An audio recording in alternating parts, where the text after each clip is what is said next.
Protesta sa tapat ng Chinese Embassy ang iba't ibang grupo na tutol sa patuloy na agresyon sa West Philippine Sea. Itang grupo labag sa batas ang paggamit ng water cannon at pangharas sa mga sundalong nagpapatrolya sa lugar at mga mangingisda na naghahanap buhay roon. Erlo Bringas sa detalye.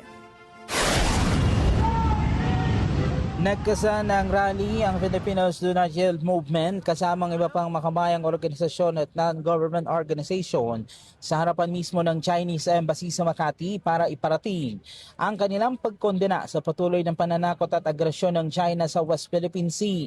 Ayon sa grupo, labag sa batas ang paggamit ng water cannon, pangaharas at iba pang pamamaraan laban sa mga Pilipinong sundalo at mangingisda na nagpapatrolya at nangingisda sa karagatan.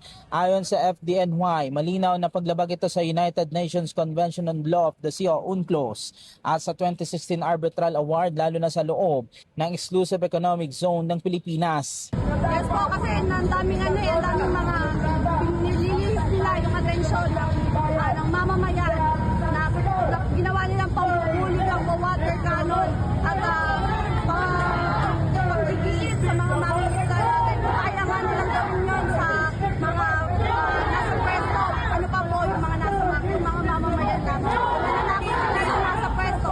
Mas natatakot po ang mga Pilipino. Kaya nandito po kami tumitindi para paglakasan ng loob dahil may kasama po na lumalaban ang ating mga opisyalis kasama ng Presidente. Binigyan din ng grupo na duty ng pamahalaan na ipagtanggol ang soberanya, karapatan at pambansang interes ng Pilipinas.